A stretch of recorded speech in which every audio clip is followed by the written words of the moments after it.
بسم الله الرحمن الرحيم magacay waa Dr. Maxamed Macruuf maanta waxaan rabaa inaan ka hadlo cudur dadka inta badan dhibay kaas oo loo yaqaan sokorta ama kaadi macaanka sokorta ama kaadi macaanka waxa jirto wax la dhahaa insulinkaas waxa soo saara pancreaska ama ganaca waxa la dhahaa Soomaalida u taqaano pancreaska insulinka oo soo saara shaqadiisa waxay tahay qofka markuu cuno sokor la cuno in insulinka la soo daayo sokorta uu jirka ka yareeyo oo aruuriyo it means inuu qabto sokortii ku xareeyo beerka iyo murqaha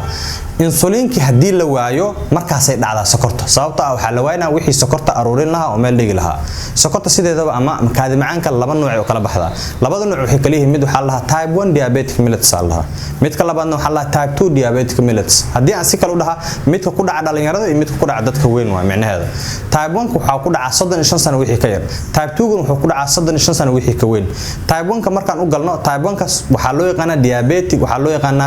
insulin dependent diabetic mellitus waxay ku xiran tahay insulin type 2 waxa waa insulin independent ah laha insulin kuma xirno laakiin si kale baan uga hadli doonaa insulin dependent markaan leenahay waxa waaye in insulinti totally la waayo type 1 ka sidoo loo waaya pancreasku qofka ka xanuunsan kara meesha insulinta laga soo daanayo ka xanuunsan kara waxa la dhahaa pancreatitis waxa ku dhici kara viral infection oo pancreas qofka ka xanuunjiyo waxa ku dhici kara in yani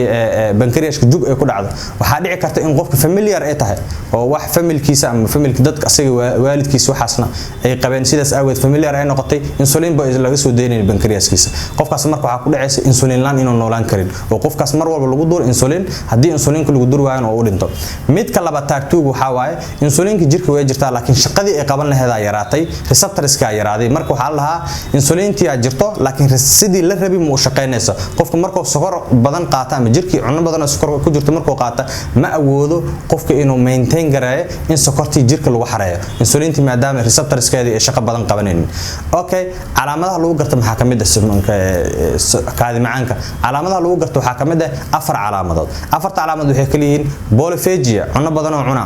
polydipsia on badana qabanaya polyuria kaadi badan oo sameynaya plus loss of weight uuna caatooba qofka oo weightkiisa hoos u dhaca ta qof cunno badan cunaya cabitaan badan cunaya hadana caatoobayo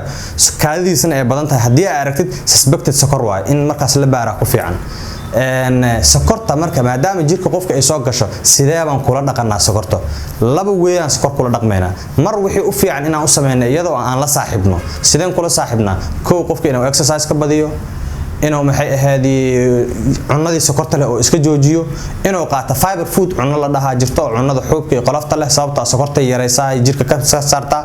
inuu qofka more exercise maalintii haduu ordi karno oo ordo qof oo adoon ordi karna socod badan oo sameeyo sidaas waxa waaye inaan la saaxiibtid waay inaad ma aragtay ka dhaaftid wixii dhibayaan waxa waaye cunooyinka sokorta leh sida sokorta shaaha sokorta leh maxay ahaadii canjeero sokorta lagu darsanaayo malawaxa maxay ahaadii cunooyinkan baasadii bariiska xataa sokor ay leeyahay qofka inuu joojiyo oo qaato fiber food ka sheegana soorta iyo wixii ka agdhow digirta salbugtada maxay ahayd qamadiga iyo waxaas inuu cuno sokorta waa la daaweyn karaa laba qaab aan daaweynina type 1 haday tahay insulinka la isku duraayo oo laga sii subcutaneouska ma caloosha ahaato ama garbaha ahaato oo maalinta la sii ilaa 4 mar hadii type 2 ay tahay mid dadka weyn ay ku dhacday ay tahay daawo caadi oo kaniiniya la siin karaa waxa jirta marka dhibaato ay sokorta dadka ku reebto oo aad iyo aad dadka u disho waa saddex dhibaato waay saddexda dhibaato oo complications loo yaqaan waxa kamid ah neuropathy inay maaragtay peripheral neuropathy waxa la dhahaa waxa waa micnaheeda in qofkii uu ka dhinto qaybihii neerfayaasha jirkiisa markaas uu wax dareemi waayo hadii qofka dhaawac ku dhacay bogsan weyso waa mid waxa qaloo qofku dhici karo wax la dhahaa nephropathy oo kalihi inuu ka dhinto iyadana waa another issue saddexaad waxa waaye inuu qofka ka dhinto retinopathy oo indhihii oo ay sokorta ay tirto si ay marka waxa soo dhan u dhicin waa in sokorta la saaxiiba waa in dhakhtarka diiwaanadiisa la qaata hadii aad qabto dhakhtar daawo ku qor waa inaad daawada joojin ilaa inaad dhakhtarkaaga ku laabatid baahane biliis Soomaalida waxaan kula talin lahaa sokorta waxa la saaxiiba yaan cadow laga dhigan si qofka oo noloshiisa normal ay u noqoto wassalaamu calaykum waraxmatullaahi ta'ala wa barakaatuh